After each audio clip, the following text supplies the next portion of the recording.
আপনি কি কখনো ভেবেছেন বাংলাদেশে এমন কেন হয় যে একটানা ৩-৪ দিন এমনকি এক সপ্তাহ পর্যন্ত বৃষ্টি থামতেই চায় না?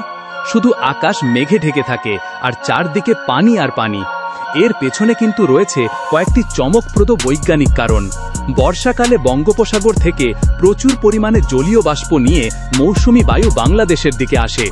এই আর্দ্র বাতাস যখন দেশের ওপর পৌঁছে তখন তা ঠান্ডা হয়ে ঘন মেঘ তৈরি করে। যদি এই মৌসুমী বায়ু কয়েকদিন ধরে একইভাবে সক্রিয় থাকে তাহলে বৃষ্টিও টানা চলতে থাকে। এর সঙ্গে যদি বঙ্গোপসাগরে একটি নিম্নচাপ তৈরি হয় তাহলে পরিস্থিতি আরও বদলে যায়।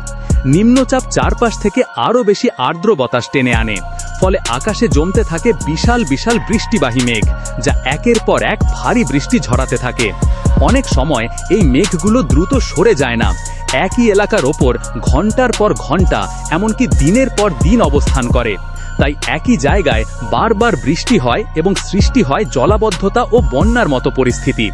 বাংলাদেশের ভৌগোলিক অবস্থানও এর একটি বড় কারণ। দেশের উত্তর পূর্বে সিলেট এবং দক্ষিণ পূর্বে চট্টগ্রামের পাহাড় আর্দ্র বাতাসকে ওপরে উঠতে বাধ্য করে। বাতাস ওপরে উঠে ঠান্ডা হয়ে আরও বেশি বৃষ্টি সৃষ্টি করে, তাই এসব এলাকায় তুলনামূলক বেশি বৃষ্টিপাত দেখা যায়।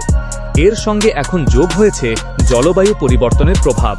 পৃথিবীর তাপমাত্রা বাড়ার কারণে সমুদ্র থেকে আগের চেয়ে অনেক বেশি পানি বাষ্প হয়ে বাতাসে মিশছে, ফলে মেঘে বেশি পানি জমছে এবং যখন বৃষ্টি নামে তখন তা আগের তুলনায় অনেক বেশি তীব্র ও দীর্ঘস্থায়ী হয়। তাই বাংলাদেশে টানা অতিবৃষ্টি হওয়া কোনো কাকতালীয় ঘটনা নয়। মৌসুমী বায়ু, নিম্নচাপ, ভৌগোলিক অবস্থান এবং জলবায়ু পরিবর্তন, এই চারটি কারণ একসঙ্গে কাজ করলেই কয়েকদিনের টানা ভারী বৃষ্টির সৃষ্টি হতে পারে। শেষে একটি প্রশ্ন, আপনার এলাকায় সবচেয়ে টানা কতদিন বৃষ্টি হয়েছিল? কমেন্টে অবশ্যই জানাবেন।